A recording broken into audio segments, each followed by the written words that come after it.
Jennifer Patterson bought her dream home. Then she smelled Old Spice aftershave in empty rooms. In the summer of 2008, 24-year-old Jennifer Patterson wanted nothing more than a place of her own. She had lived near her parents since graduating high school, always boarding her horse because no property she could afford came with enough land. Then her father heard about an opportunity. A local man's father had died, leaving behind a house on 5 acres with a barn and a stocked pond. The price was low, suspiciously low, but Jennifer agreed to look. She walked through the front door and immediately fell in love with the exposed wooden beams in the living room, the cute front porch, and the old country character that no modern home could fake. She saw potential where others might have seen decay. Within days, she decided to buy it. But before she even moved a single box inside, she brought a coworker to see the empty house. They entered through the garage. From that doorway, you could see all the way to the back bathroom. Her coworker walked in first and stopped cold. She asked who else was there. Jennifer said no one. Her coworker insisted she had just seen someone walk across the back hallway. A figure, dark and quick, disappearing into a bedroom.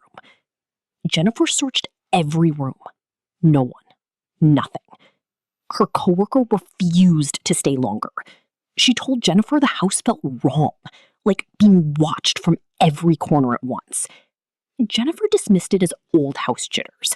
She told herself the mind plays tricks in empty buildings. She pushed the feeling down and started moving in the next week. Once Jennifer began moving her belongings into the house, she noticed something that had no rational explanation. The master bedroom carried the stale odor of a nursing home. Old people, trapped air, years of stillness. But every time she turned to leave that room, the air changed completely. A thick wave of Old Spice aftershave would hit her face, so strong it almost made her cough. Not the modern kind, the old stinky kind that grandfathers wore in the 1950s. She would spin around, expecting to see someone standing behind her. No one was there. She would step into the hallway, and the smell would vanish. Then she would turn again to go back into the bedroom, and the aftershave would return, as if someone had been walking directly behind her and stopped when she stopped. She checked the medicine cabinet. Empty. The hallway closet? Empty. The house had been cleared out before she bought it. There were no old bottles, no forgotten belongings, no source for any smell at all. And yet the odor followed her from room to room, always arriving when her back was turned. She began walking through the house differently, never turning her back on empty space, always looking over her shoulder. She told herself it was just old construction, trapped air in the walls. But deep down, she already knew the difference between dust and a presence. The aftershave did not drift. It arrived. It lingered. And then it moved with her.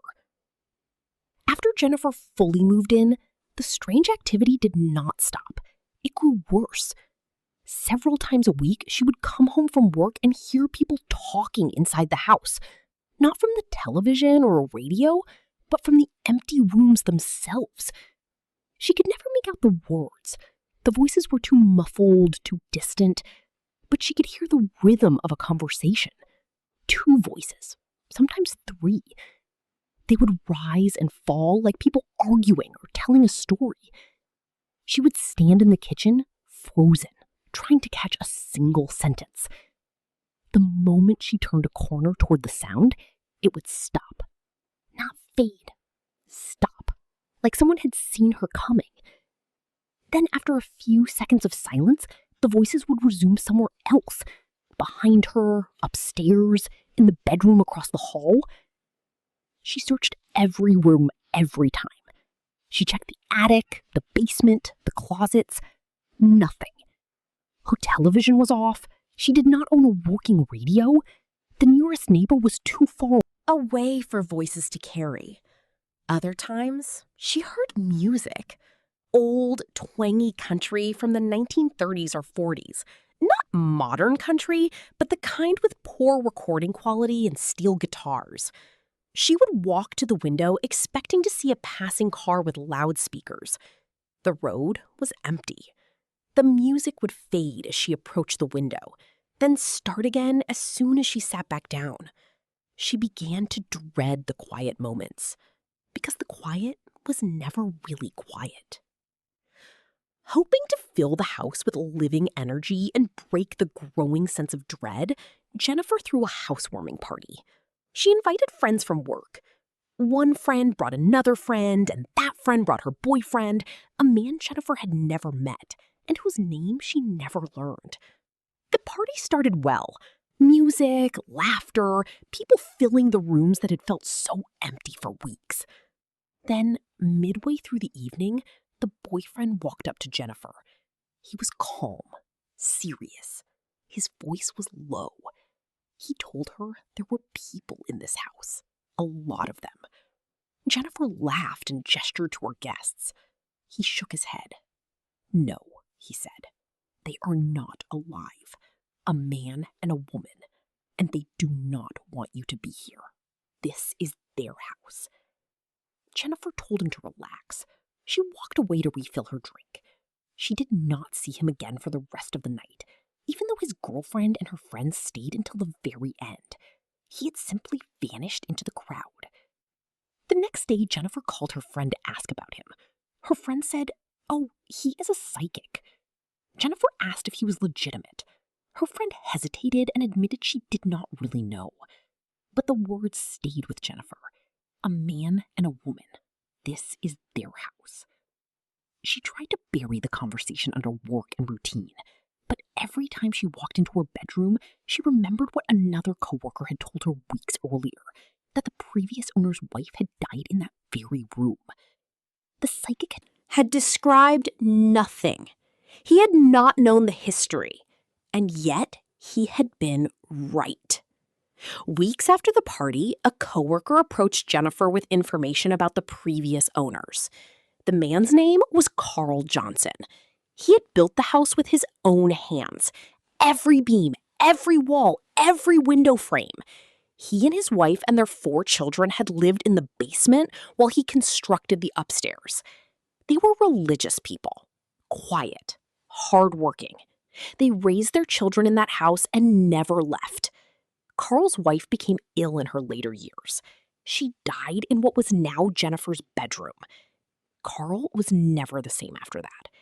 He would not use the dishwasher because his wife was the only one who knew how to load it. He sat in the living room for years, alone, mourning, barely eating. The children visited, but he pushed them away. He wanted only to be in the house he had built for her. And then he died there too, exactly 1 year before Jennifer bought the property. The real estate agent had not disclosed that 2 people had died inside the home. Jennifer learned this from a coworker, not from paperwork. She told herself a story to feel safe. If the house was haunted, it was only them. A man who loved his wife. A woman who loved her home. They would not hurt her. They might even coexist. She repeated this to herself every time she heard footsteps in the hallway. Every time the Old Spice smell returned. Every time the voices started up in the empty bedroom. She convinced herself that Carl and his wife were harmless ghosts. Just 2 old people who could not let go of the only home they had ever known. One night, Jennifer noticed that the attic door was not fully shut. She walked over, closed it tightly, and pulled on it to make sure it was secure. Her 2 dogs were asleep on the couch. She sat down to watch television. The house was quiet. Then, without any warning, the attic door flew open so hard it hit the door jamb behind it. The sound was not a creak or a rattle. It was a violent slam, wood hitting wood with force.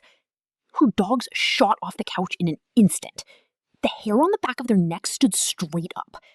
They ran to the bottom of the attic stairs and started barking. Not their usual alert barks, but something deeper, angrier, more afraid. They snorted. at the darkness above them. Jennifer had never seen her dogs react like that to anything. They did not calm down.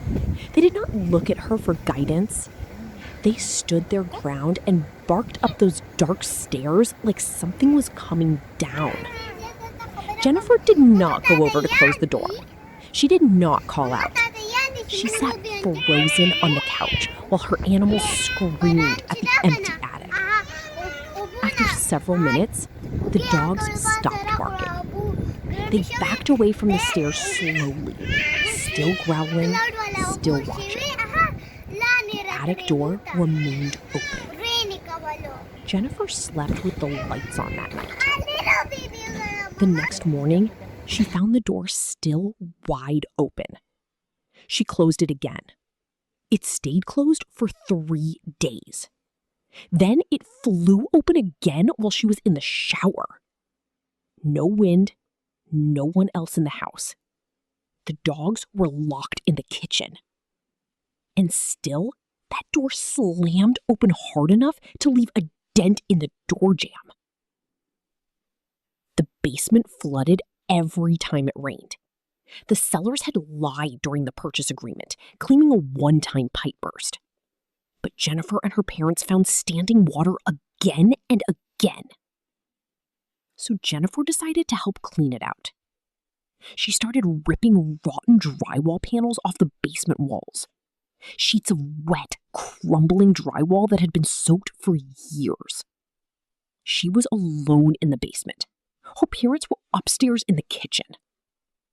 She pulled a panel free and dropped it on the concrete floor. That was when she heard it. A voice. Low, close, right next to her ear. 2 words. Get out. She stopped. She looked around. No one was there. She told herself she had imagined it, the house settling, her own mind playing tricks. She pulled another panel. Louder this time. Get out.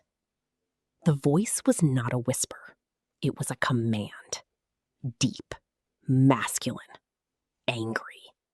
She dropped the drywall and ran for the basement stairs. Her foot hit the first step and something grabbed her leg. She felt fingers wrap around her ankle. Cold, solid, real. She did not look back. She pulled herself up the stairs on her hands and knees, slammed the basement door behind her, and locked it. Her parents asked what was wrong. She could not answer. She sat on the kitchen floor shaking for 10 minutes before she could speak. That was the moment she stopped telling herself the house was just old. That was the moment she admitted that something in that basement wanted her gone. She never went into the basement alone again. But the voice followed her upstairs anyway. Not long after the basement incident, Jennifer pulled into her driveway after dark. Through the big picture window at the front of the house, she saw a silhouette. A large man, broad shoulders, standing in her living room.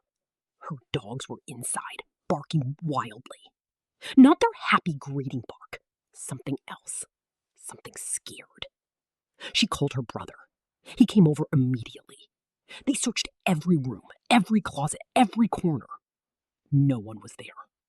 But her dog stayed alert for hours, pacing in front of that window, growling at nothing she could see. Then came the stairs. Jennifer was walking near the top of the staircase one evening, a full foot away from the first step. She was not rushing. She was not carrying anything. She was just walking. She felt 2 hands press into her back, hard. And then she was rolling. Not tripping, not slipping, pushed. She tumbled down the entire staircase, a broken rib, a torn muscle in her shoulder, and bruises from her hip to her knees. She lay at the bottom of the stairs for several minutes before she could move. If she had tripped, she would have landed on the floor at the top of the stairs. That is where tripping leaves you. But she had been shoved. She felt the fingers. She heard the voice from the basement. And now she had the injuries to prove it. She went to the doctor. X-rays confirmed the broken rib. She told the doctor she fell. She did not know how to say the truth out loud. But she told Sean, she told her parents, and for the first time, no one in her family told her she was imagining things. Jennifer grew close to a coworker named Sean Williams. He was a man of science, curious but deeply skeptical. She told him about the voices, the Old Spice smell, the push down the stairs. He listened carefully. He did not laugh, but he also did not fully believe. He thought there had to be an explanation. Drafts, old pipes, overactive imagination. Then they started dating. Then she asked if he would move in with her. He said yes. Almost immediately after Sean moved in, the activity changed. Their 3-year-old son's bedroom developed a strange problem. Flies appeared by the dozens, always at the same window. They would vacuum them up. The next day, 80 more. No smell, no dead animal in the walls, no source. Just flies, always in the children's room. Then the pantry incident. A heavy inflatable mattress device stored on a high shelf flew across a 3-foot hallway and hit the opposite wall at the same height it had been stored. Sean examined the shelf, the angle, the distance. He could not explain it. That night, he told Jennifer he finally understood. He had no explanation. And for a man who prided himself on finding answers, that admission was more frightening than any ghost story. Then the bedroom door unlocked itself in the middle of the night. Then the sound of someone kicking the front door in, loud enough to wake both of them from deep sleep. Sean cleared the entire house with a pistol. No broken door, no open window, no intruder. Just that sound with no source. The family's 3-year-old son began showing his picture books to an empty corner of the room. He would open a page, look at the picture, then turn the book toward the empty space, as if showing it to someone standing there. He would pause, as if listening to a reply, then turn the page and do it again. Jennifer and Sean watched him do this for weeks. That was the final straw. They contacted the Fort Wayne Shadow Chasers, a local paranormal investigation team. The team came twice. The first time, the evidence was so clear, they thought Jennifer was faking it. A man sneezing on audio when only women were in the house. An EVP that whispered, "Don't go," as Jennifer walked out of a room. The second time, they brought an electrical engineer to search for hidden speakers. He found nothing. The team concluded that multiple entities were present. At least 2, possibly more. They burned sage, they blessed the house. They told Jennifer she could try to coexist. But they were honest. The entities were not leaving. This was their home. Jennifer and Sean moved out. Jennifer's parents took over the house to sell it. Her father, a lifelong skeptic, heard the garage door open and footsteps in the kitchen when he was alone. A fly swatter hanging on a nail appeared at the bottom of the basement stairs. A door he had shut tightly was found wide open the next day. The house sold. Then it sold again. Jennifer does not know if the real estate agent disclosed the history. She hopes someone did. She and Sean have never experienced anything paranormal since they left, but she still wakes up some nights with her ankle tingling, exactly where those fingers wrapped around her leg in the basement.